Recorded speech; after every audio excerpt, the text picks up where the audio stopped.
One is mentorships.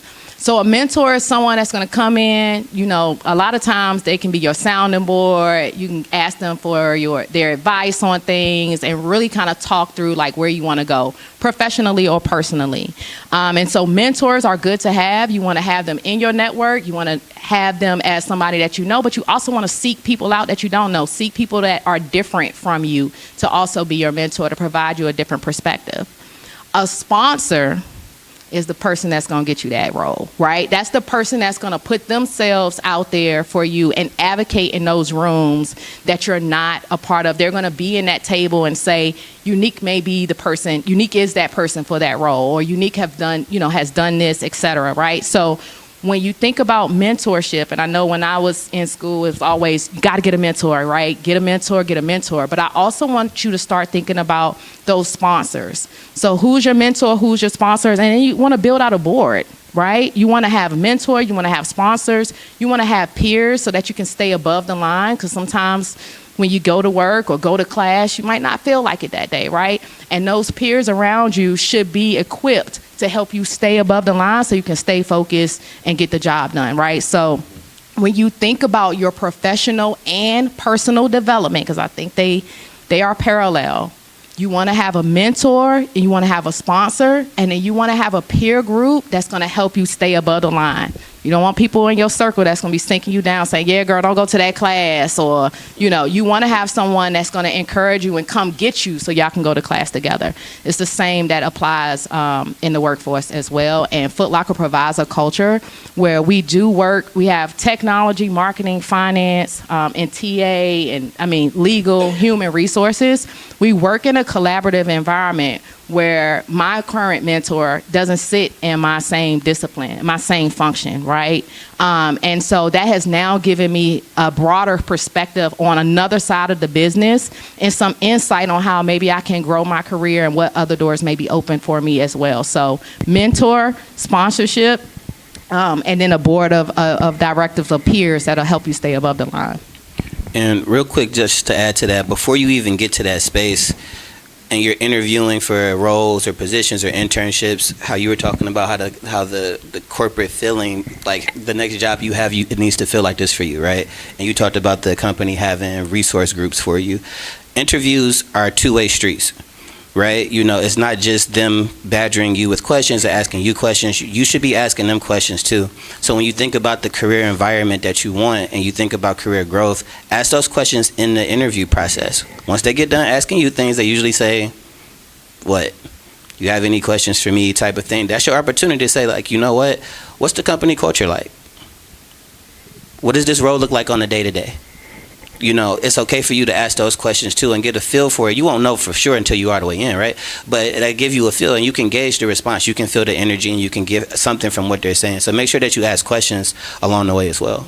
That's a good one, because Pauline will tell you, and I got some people in the audience too that I've worked with. Questions is a big one for me when you think about being ready for the role. And I know a lot of times you say, Unique, how can I be the best candidate? How can I be the obvious choice to be the intern? And I might not be able to give you all the technical skills that you need to have, but I will tell you, if you're curious, you have the capacity to have an open mind, you're adaptable, and you're ready, that gets you the foot in, right? The technical stuff you'll learn, you're getting that here at Grambling. You have a large opportunity to really expand your scope, even being in spaces that you're not familiar with. And I'll say, don't wait to the end to get your questions off. Do not wait to the end to get your questions off, because time may run out. Your interview may be 30 minutes, it could be 45 minutes, and then they get to the last 2 minutes and say, what questions do you have? And you may not get an opportunity. So find time in a fluid conversation during those interviews to ask your questions to them about culture, about resources, about themselves, and even the future state of the business, right? Try not to, and again, I don't want to go on a soapbox, but I don't want to miss this opportunity. Try not to limit your questions to what's the start date, what my schedule is going to look like, what's the day-to-day, et cetera. really be thoughtful. Do your homework before you come into the interview, and think about, if I'm in this company, what's the future state of the business in 2 to 3 years? Formulate a question around that, right? In 2 to 3 years, what challenges would you see, or are you anticipating to expect in that particular organization? The other questions around logistics can really be geared towards, the recruiter, et cetera. But when you get in that interview, that's your time to shine. And to Don's point, it's a two-way street, right? You have the juice, you have the skill set. Our role is open because we're looking for you, right? So come in there with that confidence and ask those questions proactively. Do not wait to the end to get your questions off, and do your homework before you arrive to the interview to have your questions prepared. So do you feel like when it comes to interviews, dealing with interns and things of that nature, it's more off of having that true conversation with that person that interviewed, or it's more on the side of what your resume looks like? We going on the resume? Okay.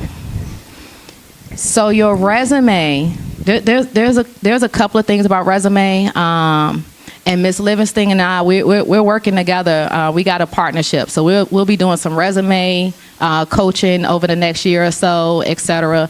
But when you think about your resume, and that needs to, I want to say you want to have a checklist on the things that you have on your resume, and make sure that they align with the role that you apply for. Every role you apply for should have a different resume that you tweak or either add to, but you really want to highlight your skill set. When I'm interviewing an intern or student or early career professional, it's really about, again, what questions are you asking me? To be completely transparent, what questions are you asking me?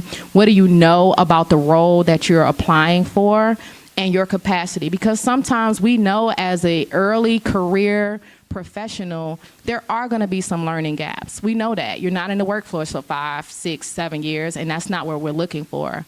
But if you show the willingness and the capacity to learn more, then you're going to have a good chance of landing that second interview or even the role. Yeah, and I think the second part of your question was, is it the resume or is it the conversation, right? And yeah, it's both, right? Like she said, you have to check those boxes. We want your resume to be a reflection of like your experience, obviously, right? But again, let's do this. Can a couple people just start shouting out their majors?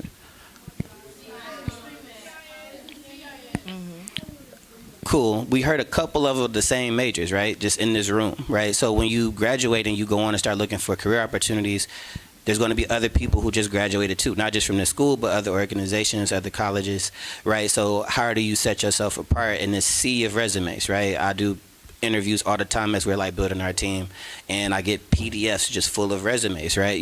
And again, these are coming from a recruiting, person, or they're coming from like a talent acquisition space where they've already kind of filtered it down. They're giving me the filtered down version of this list, and it's still long, right?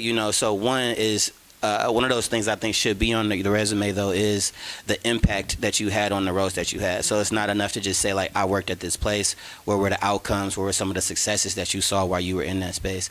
And also just showing that you know how to apply what you've learned in school. If you don't have a ton of experience already, yeah, that's where internships come in. That's where volunteer opportunities come in. But you have to show that you can apply what you've learned, right, so that I can see proof that you can do what you say that you can do. But to be honest, yes, the conversation piece is big, right? Because especially in my space of marketing, it's certain things that I can't teach and that school can't teach you in a certain sense, right? Like being a part of a culture and understanding something. So a lot of times people will say like business isn't personal or it shouldn't be personal, but sometimes you have to make it personal so that you shine through and that you are different from the rest of the pool. So when you're thinking about the careers you're applying for, think about really why you're applying for it, right? Why did you choose this position? Like, yeah, we got to get bread, we need a job, type of thing for sure. But why this role and why you, right? And what connection do you have to that? So when you say like do your research, it's just like, yo, we're a sneaker company. That don't mean you got to know every Jordan that ever came out ever, but you should probably have some understanding of the footwear landscape if you apply for a job here, even if it's not in a direct role that's impacting product. Somewhere down the line, we're a retailer. It is the impacting product in some way, right? So you do need to understand some of those things, and you can do your Google, go on our Instagram page, and just have a conversation when you talk to that person. I'm still fairly new to this, so I don't know if I can answer that. So, do you want to speak on your process of your internship and your transition over, and how did that Yes. process go? Yes. So this February, I went to Legacy Bowl, and that's how I ended up being able to get this internship. I stopped at the Foot Locker table, and they gave me like basically the internship kind of on the spot almost. By the end of the night, I kind of knew that it was in motion. So when the internship started in June, I was originally supposed to be in data governance, but then something happened. I had to switch over to being the cybersecurity team. And if you know me, you know I love data. That's my thing. I love data analytics. So when it happened, I was really like, what am I supposed to do? I didn't really plan to be in a cybersecurity role. I thought I was going to be in a data role, but it was like, I'm here now. I'm in this position, and I had kept telling myself, I'm going to get a job at Foot Locker at the end of this internship. So whatever has to happen for me to get there, that's what I have to do. And so once I got into the cybersecurity team, it was me, my friend Corey, he's in the crowd, and then our friend Nick, who is also a full-time employee now. And we were in the team rotating through 6 teams, and I just really made sure every time that I asked questions, and I really don't like to ask questions. I feel like I understand a lot, but, you know, sometimes you have to ask questions because you are engaged in things like that. I was asking questions. I was being very open and very honest with my mentor about what I was struggling with. You know, I felt like this summer during this internship and the uncertainty of it, not really knowing 100% if I was going to have a full-time job, at the end that weighed a lot on me. And it really started to ramp up my imposter syndrome. Like, it was already there, but it like took it to a whole nother level. Like, even though I was in this cybersecurity space doing this work every day with this degree from an accredited university, I still did not feel like this was somewhere where I was supposed to be. I didn't feel like the work I was doing was actually like, can they see right through me? Can they see that I really don't know what I'm doing? But it's like, how is that possible when I'm doing it, right? So I was fighting through that all summer, but also I'm trying to keep pace with the internship. I'm trying to make sure that I'm showing up early. I'm starting the meetings early, on time. I'm not missing anything. I'm always on calls. I'm responsive. I was making sure I really just put my best foot forward at all times with everything that I was doing. And we used to have these calls like every week, every other week with VPs or just higher up people in Foot Locker in the Global Technology Services team. And one day we were on a call with Amy Bechtel. I don't really know how to say her name too well, I'm sorry. But we were on the call with Amy, and she was from the area. I'm from DC, and she was like, if you guys want to go to lunch and you're in the DC area, let's sit down, let's go have lunch and get to know each other. We're all Foot Locker family. And I was like, I got off mute, and I was like, yep, let's go to lunch, let's do it. So me and my friend Cam, he's right there, we went to lunch with Amy, and like, I really did not even truly bring up not having a job offer at the end of the internship. I just sat and had lunch with Amy, and I just talked to her, and we really just got to know each other and enjoy each other. And then still going through the internship, still hadn't heard anything. At that point, I had just kind of given up. I just was like, Foot Locker just doesn't want me, guys. I just have to start looking for another job. But then we went to Dallas to give our final presentations, and before the presentation, I was really like, I didn't know which way I wanted it to go. It was like, I could just give you this presentation where I'm just telling you all the technical skills I learned and let you guys know, okay, Foot Locker did its job, I learned something. Or I could really tell you the deeper level of what this internship has done for me. Making it all the way to the end of the internship, I felt like I just had a completely different view of myself. I felt like I went through so much in such a short period of time, so much mentally trying things, and Foot Locker really helped me come out of that in the best way. So we fast forward, give the presentation. I'm talking just about everything, my experience. This was one of the best internships that I've had. And someone asked me the question, what was the biggest struggle that you had during the internship? And I had to tell it was myself. The work wasn't too hard. I can do the work. I got through college. The people weren't an issue. I've dealt with people that I don't blend with. But I could not get over myself. I could not get past that block that I was putting up myself. And I'm still trying to get past that block. And once I was very open and vulnerable about the fact that I didn't really know what I was doing. I don't know what's going on. I don't know how I feel. I don't know anything really. I'm just trying to, every day I'm trying to learn something new and become something better. That vulnerability and that openness about who I am led me to my full-time position. That made someone get up and say, So what are we doing with her? How are we going to add her to the team? How do we make sure that she has something going on? Because she has that drive. She has the motivation. She just needs somewhere to place it. And now I'm here at Foot Locker working under Amy's team. But yes, the imposter syndrome really was like deafening. Like, it was so much this summer. I had to delete social media. That's how much it was getting from me, because I just felt like everywhere I turned, I was looking at someone who was doing something better than me. But who am I? How do I even know that they're doing better than me? How do I know that anyone's doing anything different than me? I don't know what anyone's doing. I only know what I'm doing. And I had to really take that time to focus on myself. What is Pauline doing to make her career better, to make her life better, to make herself feel better about what she's doing? And once I did that, everything just kind of started to fall into place with my career and with my other things in life. With the rest of you guys, we spoke on imposter syndrome. I'm pretty sure there's a lot of students in the room that they're on themselves heavily, especially like seniors and juniors, trying to understand, oh, what's next? Oh, I'm not here and I see other people here. What are your advice to those students in this room, or even students in general, that's in that cloudy area and is not a clear pathway moving forward for them? All that glitters is not gold. That's like everyone, and I feel like especially in the day of age where you're seeing everybody, they'll be moving into these new apartments. Oh, I just got a new car. Oh, I just did this. And it looks like they're living this perfect, beautiful life, but it turns around, they hate their job. They hate the city they live in. They hate how much they have to pay. Like, everything that glitters is not gold. So you have to just focus on yourself. What is something that's going to make me feel good? If I'm in these situations and I'm in these circumstances, what's at the end of the day when I lay my head down, what's going to make me be like, okay, I'm still good with what I'm doing. I'm still okay. You know, yeah. Yo, she said it.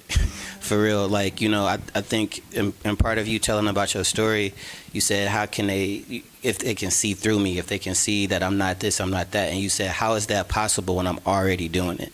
And when you think about imposter syndrome, it's the reason you don't use just the word doubt or uncertainty. It's the reason why you use imposter syndrome, right?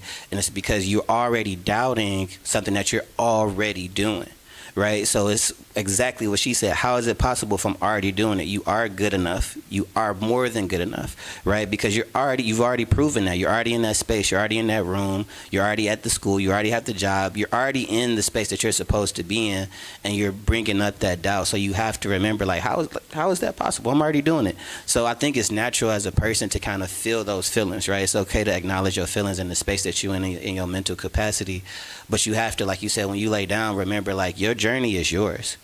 And success looks different to everybody in this room. So you have to define what success means for you.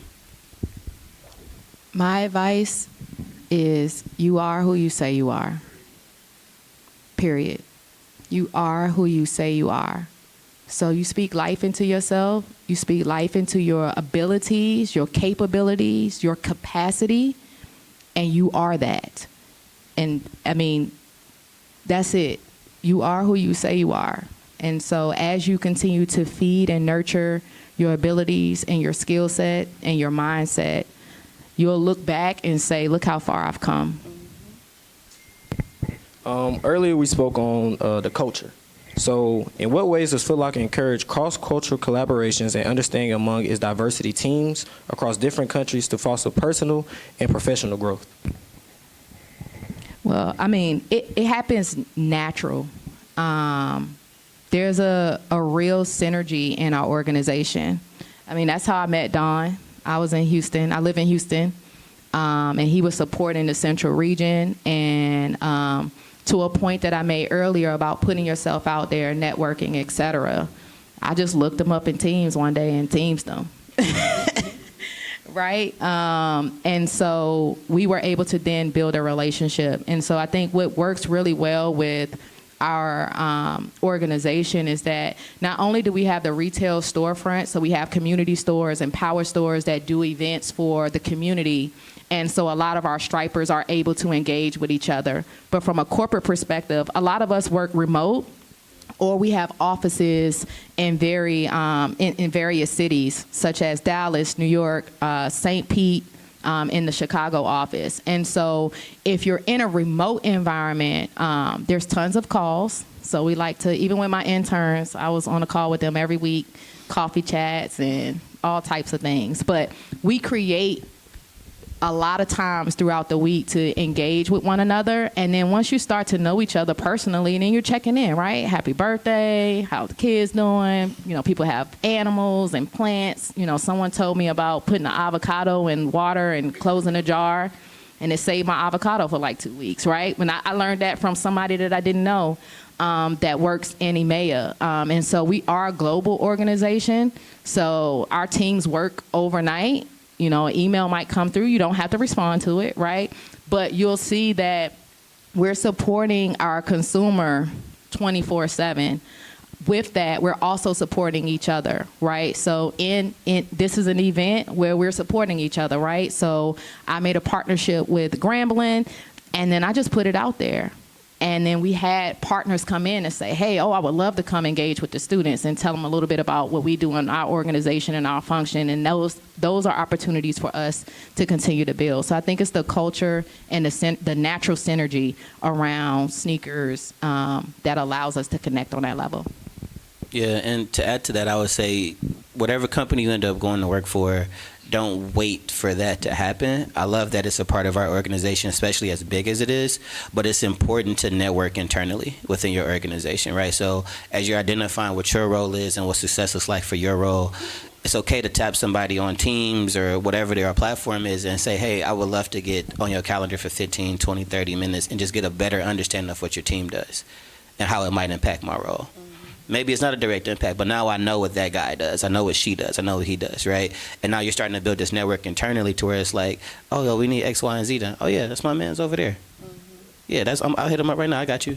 You know, you have to network internally as well, and building those resources. And also, I think you said you switched a couple roles, like in between, right? You know, so like, I'll tell a quick story. My very, very first job was at Wendy's, working fast food. And my first job, my dad was like, yo, I hated it. I didn't want to do it. He was like, yo, when you get in there, just learn everything you can. Learn every position. Learn the cash register. Learn how to make sandwiches. Learn the window. Learn everything. So if they ever need somebody, they know you know how to do everything in there. If it's time to promote somebody, they know that he has the work ethic and wants to do everything, right? So, like, it's not just the networking for your current position. You're also preparing yourself for what could be waiting for you on the other side.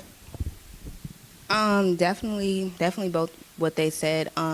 I've also found myself just also being an intern and being in a different team than I'm in now, that I just have that natural networking just because, you know, the people who kind of got me introduced to Foot Locker, they're over there in the cybersecurity. So I'll still check in with my mentor. Like, I just texted her a couple days ago, let her know I was on the panel and just letting her know how everything else was going in my role. So that's somewhere I have my connection in cybersecurity. And that still ties into my actual role because I'm in platform engineering.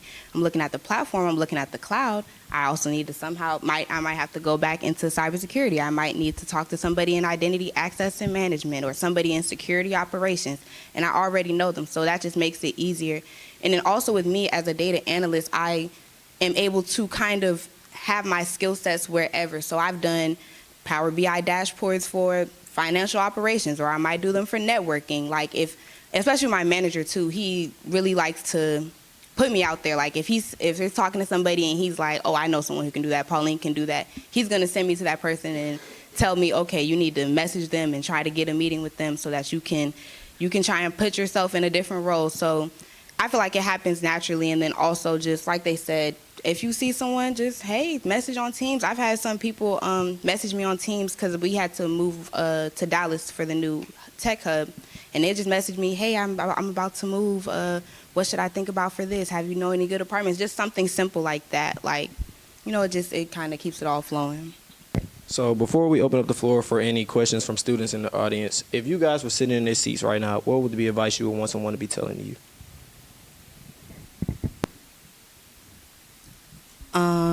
I would want somebody at this point right now, because if we're going back last year, I was in my second to last semester here and I was losing my mind about a job. I would want somebody to tell me to breathe and continue the course, because at no point ever could I have ever guessed that I would be here with Foot Locker. This was actually the most random thing ever. Like, serious. I almost didn't go to Legacy Bowl. That's how random this was. Just breathe and keep the course, and everything else will fall in line as long as you continue to work hard. That's a great one.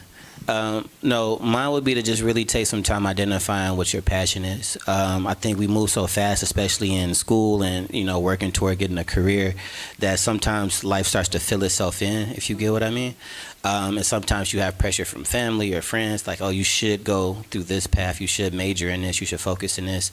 But really take some time to identify your passion, right? If you land a job and you are in that field, chances are that you might be working in that field for the next 40 years, right? You might be working every day, spending more time at your job than you do with your family, with your friends. So it's really important to enjoy what you do and feel some sense of pride from what you do, because you're going to be spending a lot of time doing it.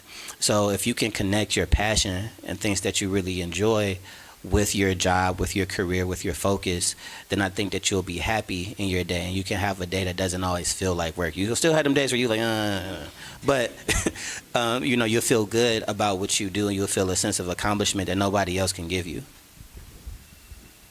Mine would be, don't wait for a seat at the table. Bring a folding chair.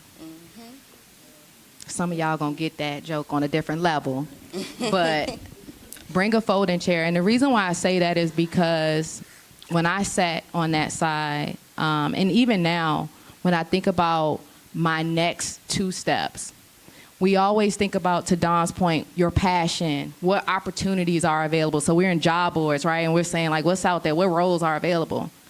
Create your own lane, right? Write down. And I'm a big believer in this. Write your vision, make it plain. Literally write it. Don't text it. Write it down on a piece of paper. And then pack up your folding chair and take it to the seat. Take it to the table. Because if you sit around and wait for that opportunity to present itself, it may not. Because what's supposed to be is already inside of you. And it goes back to me saying, you are who you say you are. And if you really carry that mentality, then you're going to have a folding chair on deck everywhere you go. You're going to create opportunities for yourself. So that's what I would say to you all. Think in that mindset. I want to create an opportunity. LinkedIn is good. Indeed is good. This networking, and we want to work for these companies, and we want to look at roles that are open. Make those connections and create that role. All right. So at this time, we're going to turn it over to the audience. Is there any students in the crowd that have any questions? The time is now.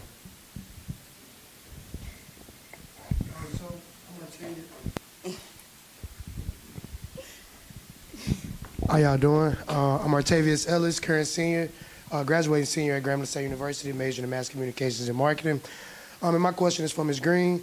So you did your internship, and you obviously you did amazing, and you rolled over full time. And so what did you do in your experience and in your internship that allowed you to ensure the success? And I know you spoke a little bit on it, but, what are just like some key things or skills or things that you just kept with you that, kept you going? I feel like the first thing was that, like, this summer, I literally woke up every day excited to say that I'm an intern at Foot Locker. Like, my friends know, like, I was so excited to be an intern at Foot Locker this summer. So that was like the first thing. I'm excited to be an intern. I want to put my best foot forward. I want to make sure that I leave a lasting impression, because how many people can say they intern? If it stops at an internship, how many people can say they interned at Foot Locker? Not many. So that alone already made me feel like I have to make something of this. And then when I was there, like I said, asking a lot of questions, really being engaged. If they're talking to you, don't ever seem like you're not there. You're always there. You're always available. Like, it's just always a time to prove yourself. I think that's the thing. Always finding a time to prove myself, but not to be overbearing, where I'm always trying to make sure I have something to say, or I'm always trying to, no, just when the time is right, making sure that I know when to fill those gaps. And then another thing I did, I really had to take, like he said, I had to take some time to find my passions and find what would really make me happy at the end of the day. Because I knew I wanted to work at Foot Locker, but it was like, do I want to work at Foot Locker because I want stability in my life, because I want a job, or do I want to work at Foot Locker because I see myself growing and having a career and having things, like I can see myself on an upward cycle. And with Foot Locker, I saw myself on an upward cycle. I can see myself growing into higher and higher positions because there's people who want to see you grow. There's people who want to see you take over that next role. My manager, every time we're talking, it's, yeah, whenever you're going to start FinOps, whenever you take over this role, like there's people who genuinely want to see you succeed. So really taking advantage of all of that. And like I said, waking up every day, it was really waking up every day excited to work at Foot Locker that got me going.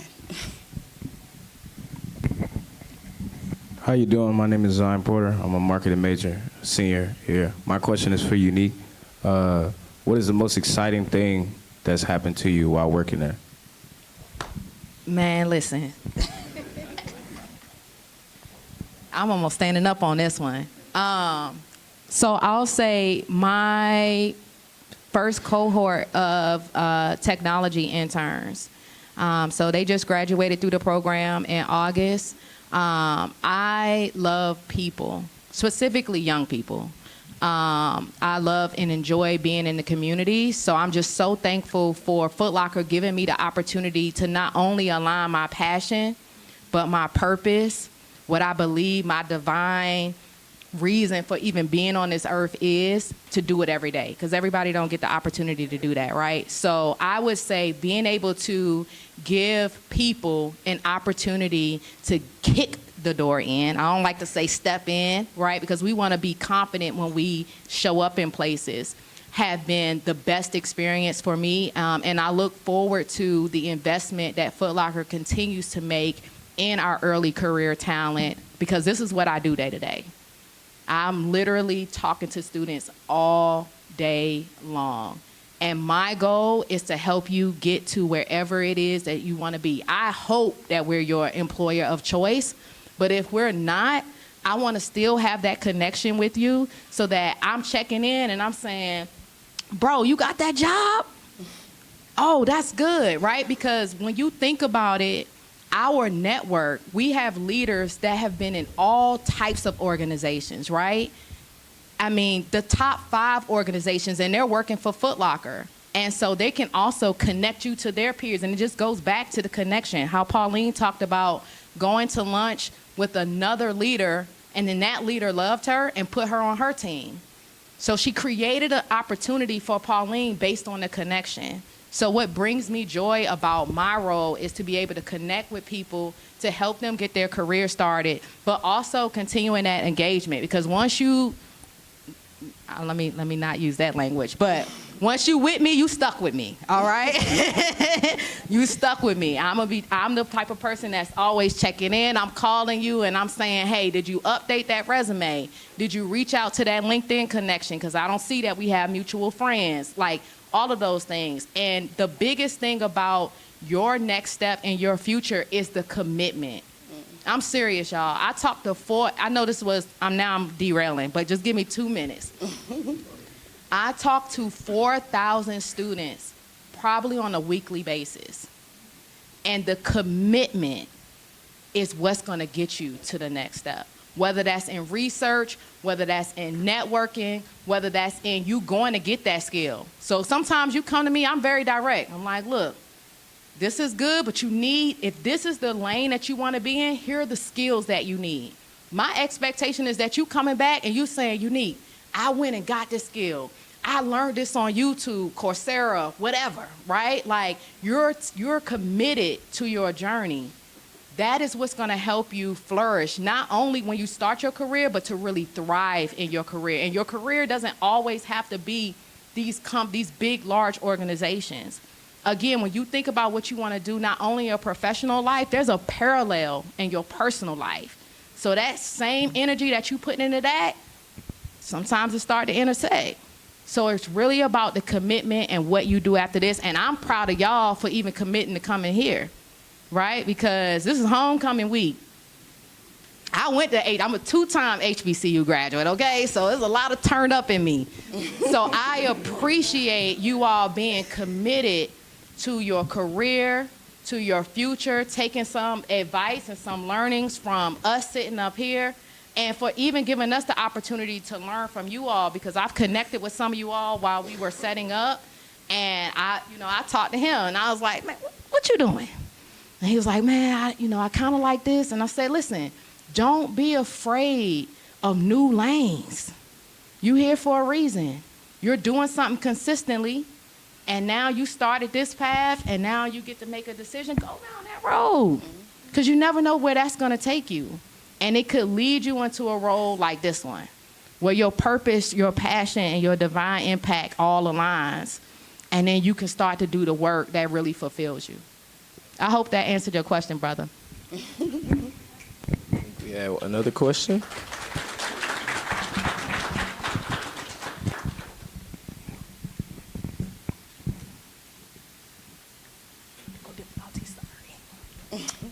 Hey, so my name is Aaliyah Armstrong. I'm also a senior mass communications major here at Grambling. So my question is for all three of you guys. What qualities should an ideal candidate have to be qualified for a position? Yeah, so I know we touched on it a little earlier, but how Unique was talking about asking questions and curiosity, right? And also doing your homework, so you're asking the right questions. So I think as you apply for a role and you get, an interview, right, or you get a phone screening with a recruiter or something like that, it's really like taking that second to breathe and letting the pressure kind of come off, and remember that you're just having a conversation and it's a two-way street, first of all. And then two, realizing that even though there are other people applying for this, other people who have a similar background or a similar degree to you than you do, there's still something unique about you, right, in your journey, and that's what you need to pour into. That's what you need to shine through, right? In that 30-minute call, that 45-minute call, that's what you really want to get, right? Because, again, with imposter syndrome, you kind of already are making it a little further, right? That you might have expected. Like, you're already on the interview. You already got the call, right? So it's like, now how do you, I always used to say, like, if I get in front of somebody, like, it's mine, right? Like, if I get to talk to somebody, then it's over. Like, I got it. Like, nobody's going to be able to, like, out-talk me in this situation, and go into it with that confidence, right? So really identifying, like, what makes you unique to whatever your, path is. I think you said communications, right? So within that, it's like, what type of communications or what type of organizations would you ideally, want to work for, right? Because you can do that for pretty much any company needs that or has a department for that, right? But what's your lane? What's your niche? What makes you unique in that space? Not too good at this question, but I will say some things that I did during my interview process that I guess clearly helped me get the job. I was always smile whenever I'm on interviews. Always just making sure you're very joyful, you're excited to be here, because you should be. I feel like, when you're talking to someone, you should act like you're excited to be on that interview, because it's hard out here to get interviews. It's hard out here to do anything in this job world. Another thing, I was always very assertive about what I was talking about. Nothing that I said ever sounded like a question. It's like, this is what I'm doing. This is what I've done. This is what I know how to do. There's no doubt. There's no room, because if you have doubt, then they're going to start doubting you. So I was always very assertive. I had work that I've done. I have my own research that I've done, and I would always bring that up in interviews just to show them, like, oh, my work, my degree doesn't just stop in my degree. I do things outside of my degree that also show that this is something that I really, really like to do. And I say those are my big three. So just be joyful, be assertive, and have some proof to show. Have some proof of what you do, so really people can't deny you, basically. Heavy on the proof, right? And similar how you say, like, I do things outside of work that I can, it shows, one, that your commitment, right? It shows your commitment, right? And then two, I did something similar, right? In the marketing space, I actually did not graduate, right? So I don't have a degree. So I knew going into interviews, I was going up against candidates who did, for sure did, right?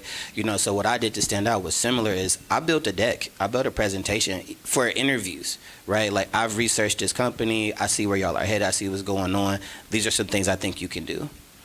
Right, so I'm showing up with that, like, at the interview, right? Sometimes it hits, sometimes it doesn't, but it was like, oh, he understands our design language, he understands our aesthetic, right? It's showing that I can do, right? And that's a commitment level, right? So again, it goes back to standing out, but again, like what you said, it's perfect. It's making sure that you are showing and proving, like, what you can do. All right, we have room for one more question because Ms. Livingston is side eyeing me. So, the last person in the back. How y'all doing? My question is for Miss Pauline on the end. So you said that you was into data analytics and you really like data analytics. So how was it transitioning from data analytics to cybersecurity? I guess the transition wasn't hard because my bachelor's is in cybersecurity, so that's kind of the foundation of what I do. But it was definitely harder application-wise because I hate coding. I do not like coding. Like, data analytics coding is probably the only one I can really get through, but I'm not a coder, so it was very hard for me to really just be able to adapt and adjust in the cybersecurity space. And to really, especially because I was only applying to data roles, like I had the cybersecurity degree was not existing to me, really honestly. So it was like I have to remember that class from freshman year that I was halfway listening to, remember that so I can tie that back into what we're doing right now. So it was a big adjustment, but it wasn't too far off because, like I said, that's still the basis of my knowledge. So I believe Ms. Unique has some important information to tell you guys before we get out of here. Yeah, so I have some QR codes on the table and in my book bag. And it'll go over, that's a way to connect with me. So it's going to take you to our campus talent community. So you scan the QR code, you fill it out. It comes directly to me. And I will send you an email. If you don't respond, then you're not what? It starts with a C. Committed. You're not committed, correct. So we are looking at early career opportunities. So for all my seniors and postgraduate students, we have some early career opportunities available that I would love to fill with some of your faces and skill sets. And then our internship program starts in the summer of 2025, and we're already looking for talent for those roles as well. So please connect with me. I will give them to you. There are also some on the table as well. Our internship program, I would like to say, is fun. So not only do we learn and apply the knowledge and skills that you all have gotten from school, but also we have a mentor program where they give you additional skills and you're able to apply them. But then we like to have fun. So we do have a robust 12-week curriculum that we'll take you through, but our goal is to get you a job. And so if you would love to learn more about our internship program, please feel free to connect with me. You can find me on LinkedIn as Unique Star Simmons, or scan this QR code, and I'll connect with you next week. Thank you. And if y'all want to connect with me on LinkedIn too, it's my name, Pauline Green Williams. Same.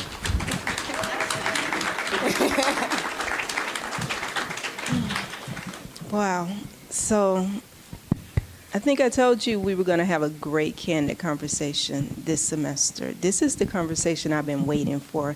Unique and I talked a little bit about this, and she said imposter syndrome, and I was like, that's where we're going, right? That's the conversation we want to have. And Pauline, when I heard you got this job, I was like, that figures. I wasn't surprised. So sometimes ask people, right?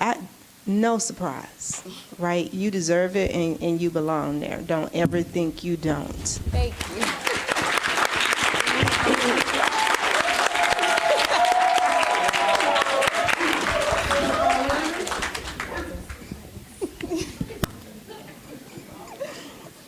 So let's acknowledge our president, who's here with us tonight.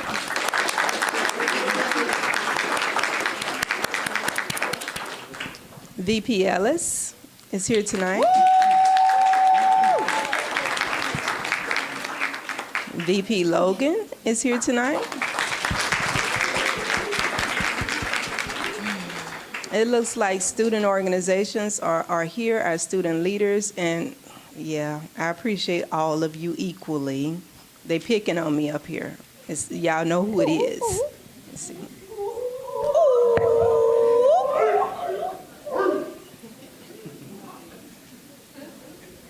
Quiet on your side. Good deal. So We also have employers and partners in here. Can I get our employers and partners to just kind of stand up so we can see your faces?